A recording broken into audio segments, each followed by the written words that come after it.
The California accident that didn't make sense. The John Kastro mystery, 1996, Part 1, The Crash. There's a stretch of road in Southern California that locals still talk about.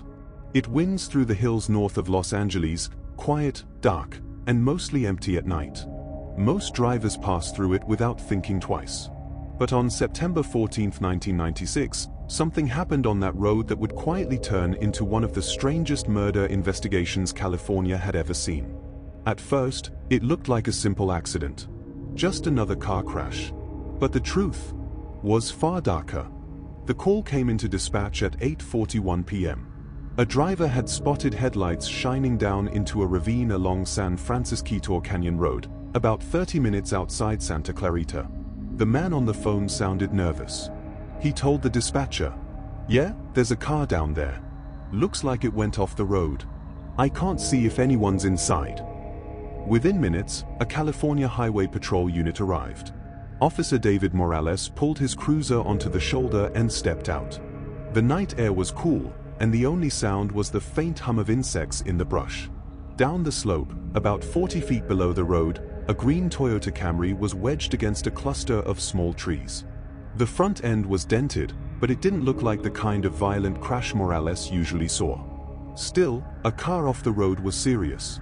He grabbed his flashlight and began climbing down the slope. Each step kicked loose rocks and dirt. When he reached the car, he shined his light through the driver's side window. There was a man sitting behind the wheel, head tilted slightly forward, hands resting loosely in his lap. For a moment, Officer Morales thought the man might just be unconscious. He tapped the glass. No response. He opened the door. And that's when he knew. The man was already gone. His name was John Kastro. He was 42 years old. And according to everyone who knew him, this didn't make any sense. Who was John Kastro? If you had met John Kastro in 1996, you probably would have described him the same way everyone else did. Quiet. Reliable. The kind of guy who showed up early to everything. John lived in Valencia, California, a suburban community known for its clean neighborhoods and quiet streets. He lived there with his wife, Elena, and their 2 children. To neighbors, the Kastro family seemed like the definition of normal.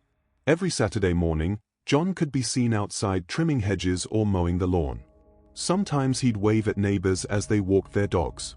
He worked as a financial consultant, helping small business owners manage investments and taxes. It wasn't glamorous work, but it paid well. And more importantly, people trusted him. His friend Mark Jensen once described John this way. If you needed advice about money, John was the guy you'd call. He was careful. He didn't take risks.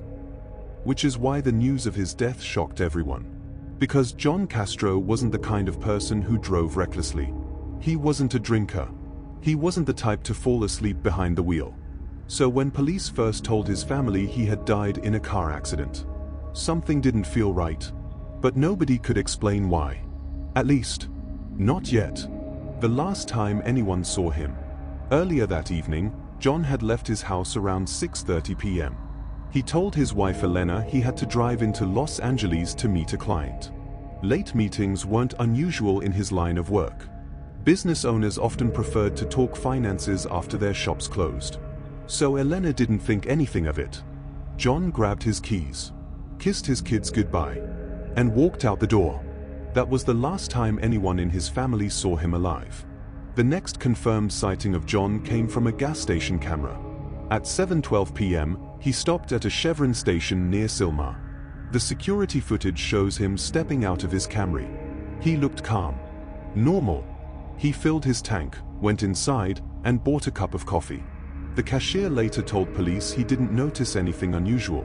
Just another customer, he said. But after that, things start to get strange. The scene of the crash. When investigators examined the crash site, they noticed something odd. The Camry had rolled down the slope, but the damage was surprisingly minor. The windshield wasn't shattered. The airbags hadn't deployed. The front bumper was dented, but barely. It almost looked like the car had simply coasted off the road, not slammed into anything. Officer Morales even commented to another deputy at the scene. "Weird crash, doesn't look that bad." Still, accidents don't always follow logic. Sometimes drivers drift off the road. Sometimes people die even in minor collisions. So the body was taken to the county medical examiner, and the case was initially marked as a traffic fatality. It should have ended there. But 2 days later, the autopsy report arrived, and everything changed. The autopsy. Dr. Leonard Morales had been a medical examiner for nearly 18 years. He had performed hundreds of autopsies. Car crash victims always showed certain signs: broken ribs, head trauma, internal bleeding. But when he examined John Kastro's body, none of those injuries were there. Not a single one. Morales stared at the report. Then he looked back at the body. Something wasn't right. He called the coroner's assistant over. "Take a look at this," he said. There was a small puncture mark just below John's rib cage. Barely noticeable. About the size of a needle injection. At first it seemed insignificant. But when toxicology results came back, the room went silent.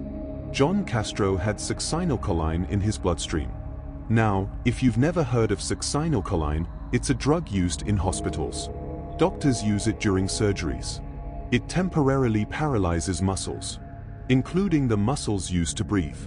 In a controlled medical environment, it's safe. But outside a hospital, it's deadly, because when the drug takes effect, the victim becomes completely paralyzed. They can't move, they can't speak, and eventually, they can't breathe. Dr. Morales checked the timeline again. Based on the drug levels in John's body, he had died hours before the crash, which meant one thing. John Kastro wasn't killed by the accident. He was already dead when the car went off the road. Someone had put him behind the wheel and staged the crash. What everyone thought was an accident was actually murder. The investigation begins. The case was immediately handed over to the Los Angeles County Sheriff's Department Homicide Bureau. Leading the investigation was Detective Frank Delgado. Delgado was the kind of detective who trusted his instincts. And the moment he saw the case file, he knew something was off. "All right," he said to his partner, flipping through the autopsy photos. "Someone poisons a guy, then stages a car crash. That's not random." His partner nodded. "Yeah, that's personal." And that meant the killer probably knew the victim. The first person detectives always look at. Whenever a suspicious death happens, investigators start with the people closest to the victim. And in most cases, that means the spouse. So detectives went to speak with Elena Kastro. When they arrived at the Kastro home, Elena looked exhausted. Her eyes were red from crying. Family members were gathered in the living room. The atmosphere was heavy with grief. Detective Delgado sat down across from her. He spoke gently. "Mrs. Kastro, we're very sorry for your loss." She nodded quietly. Then Delgado asked the question that would shape the entire investigation. "Can you tell us about your husband's day before he left the house?" Elena explained that John had mentioned a meeting with a client in Los Angeles. Nothing unusual. Nothing suspicious. Just work. But as the conversation continued, Delgado noticed something. Elena avoided eye contact whenever finances came up. The discovery. 2 days later, investigators made a discovery that would change everything. John Kastro had taken out a life insurance policy. Not a small one. A $750,000 policy. And it had been activated just 3 months before his death. The sole beneficiary was Elena. Now, life insurance alone doesn't prove anything. But in homicide investigations, money often reveals motive. So detectives started digging deeper. And what they found opened the door to a much darker story. Because John Kastro was hiding something. Something that may have gotten him killed. The California accident that didn't make sense. The John Kastro Mystery, 1996, Part 2, Secrets Beneath the Surface. When detectives start investigating a murder, there's one question they always ask first. Why? Why would someone want this person dead? And in John Kastro's case, the answer didn't come from the crime scene. It came from his financial records. The second bank account. A week into the investigation, Detective Frank Delgado sat at his desk flipping through a stack of documents pulled from John Kastro's office. Bank statements, client records, investment summaries. At first glance, everything looked normal. But then something caught his eye. A deposit. Then another. Then another. All of them large. All of them coming from business clients. But strangely, those deposits weren't recorded anywhere in John's official accounting files. Delgado leaned back in his chair. Something wasn't adding up. He turned to his partner. "Run these account numbers," he said. "Let's see where this money's actually going." 2 days later, the answer came back. John Kastro had a second bank account. One his wife didn't know about. One that had quietly accumulated hundreds of thousands of dollars over the past 2 years. And none of that money had been reported on tax filings. Detective Delgado stared at the numbers. Then he said quietly, "Either this guy was hiding money, or he was stealing it." The missing investment. As investigators began contacting John's clients, a disturbing pattern started to emerge. Several business owners had given John money for special investment opportunities. Private deals, off-the-books ventures, high-return opportunities. At least, that's how John had described them. But when detectives tried to track down the investments, they found nothing. No companies, no stocks, no partnerships, just money that had vanished. One client stood out immediately. His name was Victor Salgado, and according to bank records, he had transferred nearly $400,000 to John Kastro over the last year. When detectives called Salgado, his reaction was immediate. "Yeah," he said over the phone. "I know John Kastro." His voice was calm. Too calm. "He handled some investments for me." Detective Delgado asked the obvious question. "And where are those investments now?" There was a pause. Then Salgado replied, "That's a good question. Who was Victor Salgado?" Victor Salgado wasn't the type of man you wanted to owe money to. He owned several nightclubs across Los Angeles. Places known for loud music, dim lights, and the kind of clientele that preferred to stay anonymous. Officially, he was a businessman. But law enforcement had heard his name before. Over the years, Salgado had been loosely connected to illegal gambling operations, loan sharking, organized crime groups operating in Southern California. Nothing had ever stuck in court. But detectives knew his reputation. And now they were learning something else. Victor Salgado had lost nearly $500,000. Money he believed John Kastro had stolen. The interview. 2 detectives drove to Salgado's office in downtown Los Angeles. The building was expensive.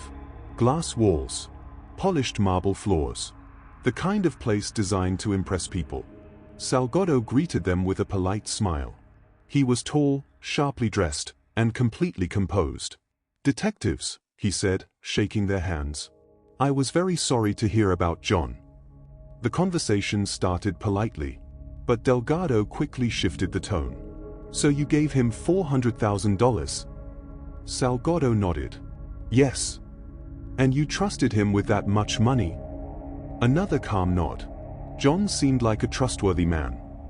Delgado leaned forward. "And when you found out the investment didn't exist?" For the first time, Salgado's smile faded slightly. "I was disappointed." "Did you threaten him?" Salgado shrugged. "Of course not." Then he leaned back in his chair. "But if someone steals from you, you expect them to fix the problem." It wasn't a confession, but it was close enough to raise alarms. Still, detectives didn't have proof of murder. Not yet. The Canyon Road witness. 2 weeks after the investigation began, the sheriff's office received an unexpected phone call. The man on the line introduced himself as Tommy Ruiz. He worked as a mechanic at a small auto shop near the Canyon Road where John's car had been found. Ruiz sounded hesitant. "Look, I don't know if this helps," he said, "but I think I saw something that night." Detectives asked him to come in. Sitting in the interview room, Ruiz explained what he remembered. On the night of the crash, he had been driving home around 8:15 p.m. As he passed through the Canyon Road, he noticed something strange. 2 cars were parked on the shoulder. One was a green sedan. The other was a black Lincoln Town car. What stuck out to Ruiz was the driver of the Lincoln. The man had been standing outside the car, talking on a cell phone.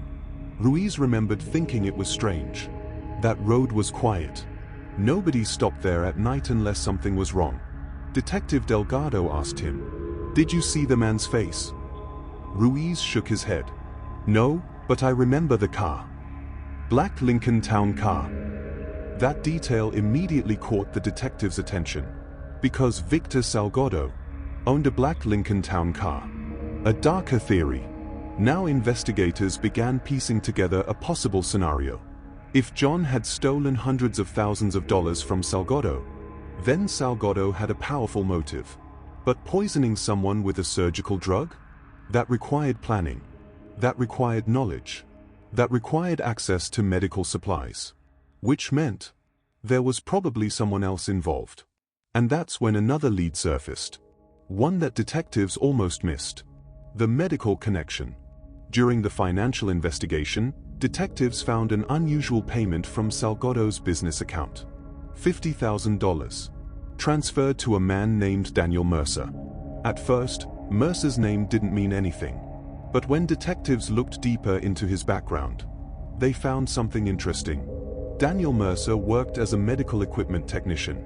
His job involved delivering and maintaining surgical tools for hospitals and clinics, which meant he had access to controlled drugs, including anesthetics, including succinylcholine. Detective Delgado looked at the report. Then he said quietly, "Well, that's convenient." Tracking down Mercer. Detectives eventually located Mercer in Las Vegas, where he had recently moved. When officers knocked on his apartment door, Mercer looked surprised and nervous. He invited them inside. The room smelled faintly of cigarette smoke. Delgado sat down across from him. "Daniel Mercer," he said, "would like to talk to you about a man named John Kastro." Mercer's eyes flickered, just for a moment. But Delgado saw it. "Never heard of him," Mercer said. Delgado didn't respond immediately. Instead, he slid a photograph across the table. It showed John Kastro. Mercer looked at it, then quickly looked away. Still calm, still denying everything. But the detectives had one more card to play. Delgado slid another piece of paper onto the table. A bank transfer record. $50,000. From Victor Salgado to Daniel Mercer. Dated just 2 weeks before John Kastro's death. Mercer stared at the paper. His breathing slowed.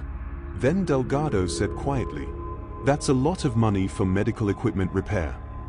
The room went silent. The first crack. Mercer rubbed his face. For a long moment, he said nothing. Then he looked up. "You don't understand," he muttered. Delgado leaned forward. "Then help me understand." Another long pause. Then Mercer whispered something that would change the entire case. He wasn't supposed to die. The plan. Mercer eventually told detectives everything. According to him, Victor Salgado had contacted him weeks earlier.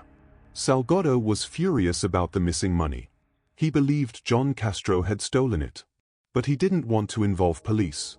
Instead, he wanted to scare him, teach him a lesson.